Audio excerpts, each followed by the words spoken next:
बेटा ये ray optics के अंदर mirror formula for convex mirror, mirror formula हमने 10th क्लास में पढ़ा है, 1/f is equal to 1/u plus 1/v।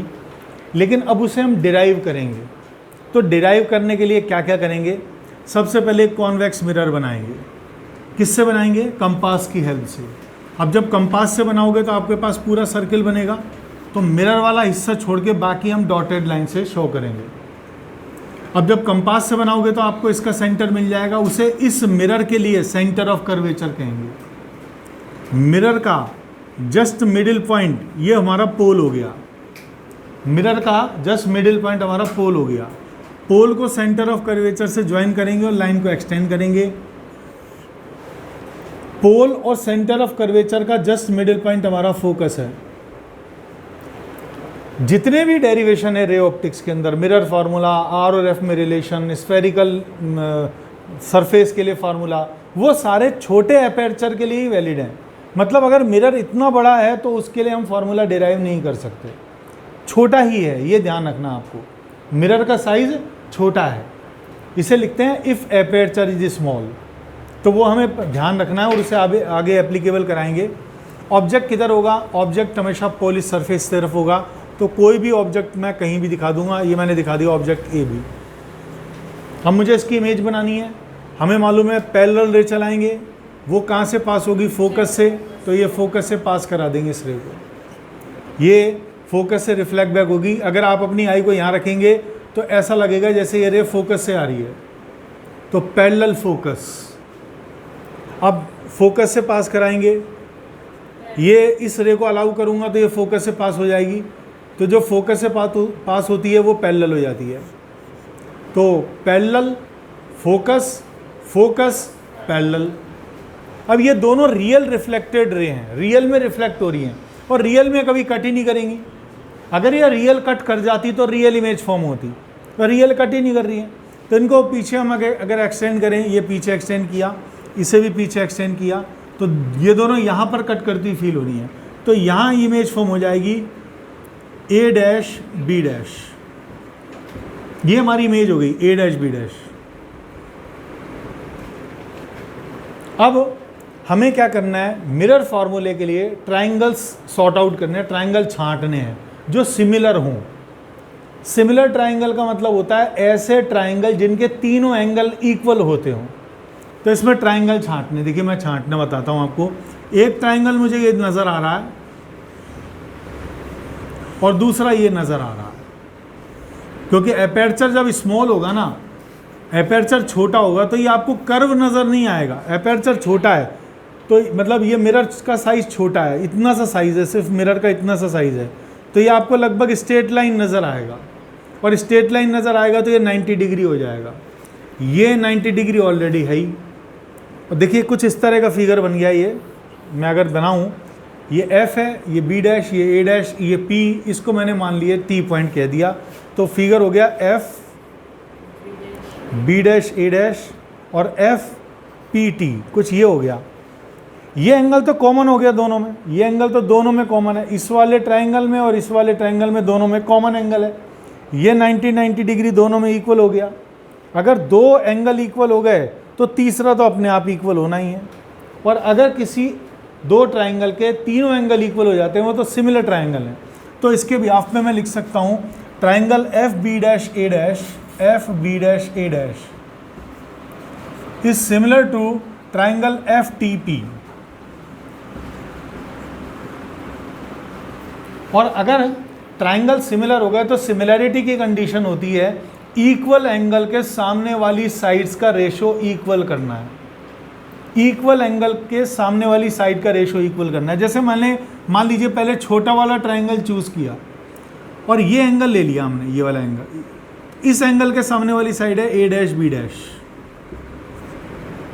अब इसी एंगल के इक्वल एंगल दूसरे वाले ट्राइंगल में यही की यही है, कॉमन है ये, तो इसके सामने वाली साइड है पी टी। तो इक्वल एंगल के सामने वाली साइड ये का रेशो हो गया। हमारे रे ऑप्टिक्स के अंदर हाइपोटेनस बहुत रेयरली यूज आता है, जो है हाइपोटेनस कभी काम नहीं आता, बेस और परपेंडिकुलर काम आता है। तो परपेंडिकुलर मैं ले चुका हूँ, ये काम आना नहीं है, तो क्या बच गया? फिर आपके पास बच गई साइड एफ ए डैश।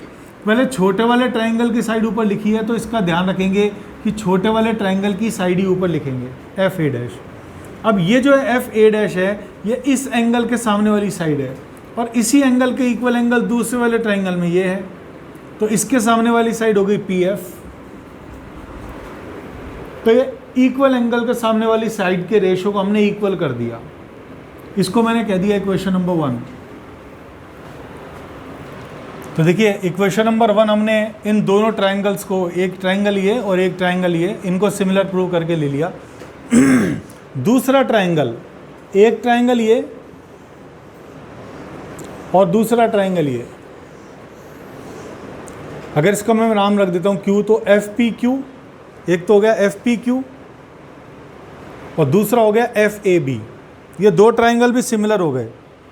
हम ध्यान से देखें अगर, तो ये जो दोनों ट्रायंगल हैं, एक ट्रायंगल एफ पी क्यू ये ट्रायंगल और दूसरा ट्रायंगल एफ बी ए ये वाला, एफ ए बी ये वाला ट्रायंगल, इसमें ये एंगल तो दोनों में कॉमन है, ये एंगल तो दोनों में कॉमन आ गया, ये 90 डिग्री है, ये भी 90 डिग्री है।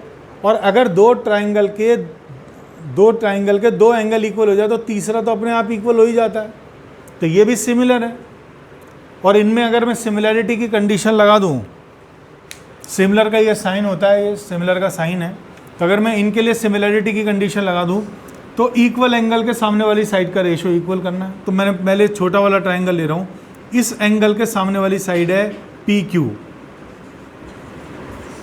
और इसी एंगल के इक्वल एंगल दूसरे वाले ट्रायंगल में भी सेम ही है क्योंकि ये कॉमन है, तो इसके सामने वाली साइड ए बी।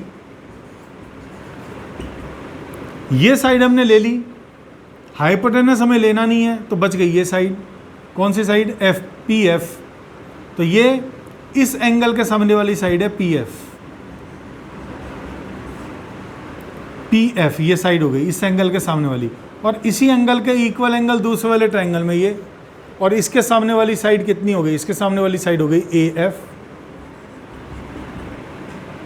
तो इक्वल एंगल के सामने वाली साइड्स का रेशो इक्वल कर दिया इसमें भी हमने, इसको मैंने कह दिया इक्वेशन नंबर 2। यहाँ पर मिल रहा है मुझे A dash B dash by P T, यहाँ मिल रहा है P Q by A B, हमें मिलना चाहिए A dash B dash by A B, A dash B dash by A B, मतलब हमें रेशो मिलना चाहिए इमेज और ऑब्जेक्ट का। तो क्या हम पी टी कहाँ पर है, पी टी को ज्योमेट्रिकली अगर हम देखें तो ए बी के इक्वल है, P T geometrically A B के इक्वल है, तो जहाँ पी टी लिखा है वहाँ ए बी लिख देंगे हम, तो इसको हम ए बी लिख देंगे यहाँ पर, इसे यहाँ से हटा के ए बी लिख देंगे और लिख देंगे फ्रॉम ज्योमेट्रिकली हम देख सकते हैं कि ए बी है। ऐसे यहाँ पर अगर मैं देखूँ पी क्यू, तो पी क्यू ज्योमेट्रिकली किसके इक्वल है, ए डैश बी डैश के इक्वल, ये पी क्यू है, ये पॉइंट पी है, तो P Q A dash B dash के इक्वल आ गया ज्योमेट्रिकली, तो पी क्यू की जगह ए डैश बी डैश लिख देंगे। तो आपके पास एक इक्वेशन 1 आ गई, एक 2 आ गई, दोनों के लेफ्ट हैंड साइड इक्वल है तो राइट हैंड साइड को इक्वल कर देंगे, तो दोनों इक्वेशंस के राइट हैंड साइड को हम इक्वल कर देंगे, तो इक्वेशन आ जाएगी F A dash by P F is equal to P F by A F.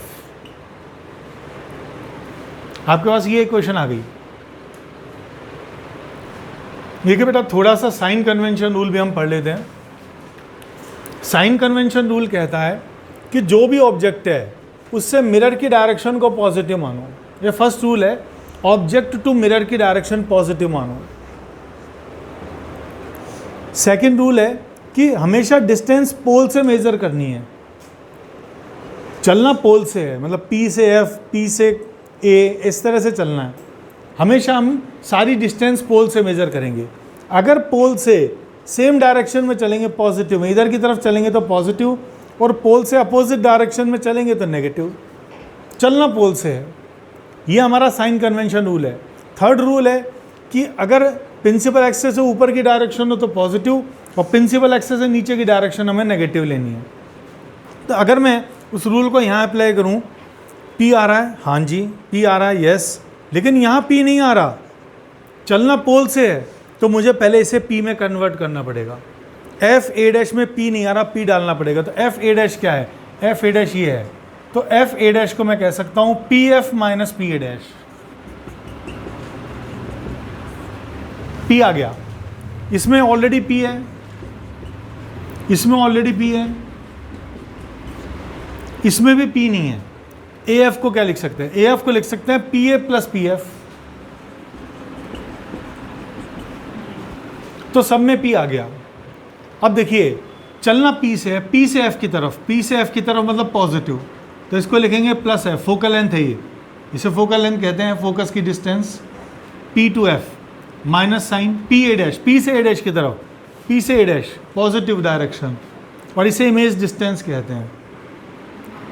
तो प्लस का V, PF plus F, PF plus F, P से A, तो हम नेगेटिव डायरेक्शन में जा रहे हैं, तो ऑब्जेक्ट डिस्टेंस है ये ऑब्जेक्ट है, तो ये ऑब्जेक्ट डिस्टेंस है, लेकिन कौन सी डायरेक्शन में? नेगेटिव में, क्योंकि इंसिडेंट रे की डायरेक्शन पॉजिटिव होती है। ऑब्जेक्ट से मिरर पॉजिटिव है, तो पोल से ऑब्जेक्ट की तरफ हमेशा नेगेटिव आएगा, तो माइनस यू हो गया ऑब्जेक्ट डिस्टेंस के लिए, प्लस PF इज प्लस का F।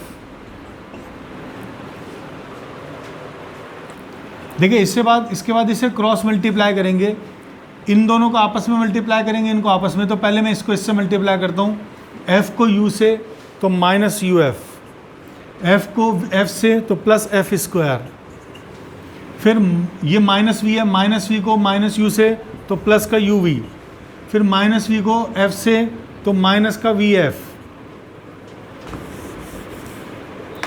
इजिकल टू F को F से तो F स्क्वायर। तो यहाँ से F square minus F square ये कैंसिल हो गया F स्क्वायर। अब हमारे पास में वैल्यू आ गई है, दोनों माइनस की टर्म को इक्वल के उधर ले गए, तो ये हो गया UV इजिकल टू, इसको इधर ले गए तो UF और इसको इधर ले गए तो VF।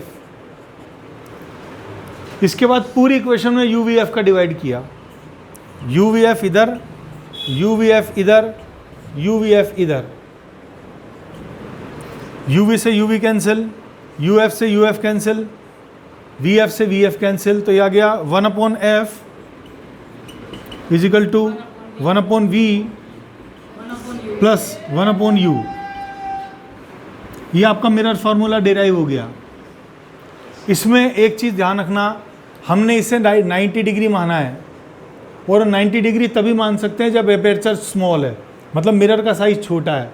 वो लिखा नहीं है, आप चाहें तो बीच में डाल सकते हैं इफ़ एपर्चर इज स्मॉल, क्योंकि रे ऑप्टिक्स के सारे डेरिवेशन में ये लाइन तो डलेगी aperture is small. Small aperture के लिए फार्मूला सही है। अगर आपके पास बड़ा मिरर है तो फिर इस फार्मूले को हम अप्लाई उसमें नहीं कर सकते, इससे अलग रिजल्ट्स आएंगे। देखिए हालांकि आपसे मिरर फार्मूला ही पूछा जाता है, लेकिन फिर भी हमें मैग्नीफिकेशन का फार्मूला भी डिराइव करना आना चाहिए, कि अगर मैग्नीफिकेशन भी हमें डिराइव करना है। मैग्नीफिकेशन का मतलब क्या है? मैग्नीफाइंग का मतलब होता है बड़ा करके दिखाना। मान लीजिए ऑब्जेक्ट का साइज इतना सा है और इमेज इतनी बड़ी बन रही है, तो हम कहेंगे इमेज इज़ मैग्नीफाइड। और अगर ऑब्जेक्ट का साइज इतना और इमेज छोटी बन रही है तो हम कहेंगे इमेज इज़ मैग्नीफाइड, मतलब छोटी हो गई है, डिमिनिश्ड भी बोल सकते हैं। तो अगर ऑब्जेक्ट का साइज़ है मान लो 4 सेंटीमीटर और इमेज का साइज़ है 8 सेंटीमीटर, तो 8/4 मतलब 2 हो गया, मैग्नीफिकेशन 2 हो गया। मैग्नीफिकेशन 2 का मतलब वो जो मिरर है वो उस पर्टिकुलर सिचुएशन में इमेज को डबल करके दिखा रहा है। तो इसलिए मैग्नीफिकेशन का फार्मूला है height of image by height of object, इसे याद रखना है। हाइट ऑफ इमेज है क्या? हाइट ऑफ इमेज है A डैश B डैश, और देखिए प्रिंसिपल एक्सेस से ऊपर है, तो जब भी हम इसकी वैल्यूज रखेंगे या तो प्लस से लिखेंगे या माइनस से। प्रिंसिपल एक्सेस से ऊपर हो तो प्लस लगाएंगे, और डाउनवर्ड होती है तो माइनस लगाते। और ऑब्जेक्ट भी प्रिंसिपल एक्सेस से ऊपर है AB, तो ऑब्जेक्ट की हाइट को लिखेंगे प्लस AB।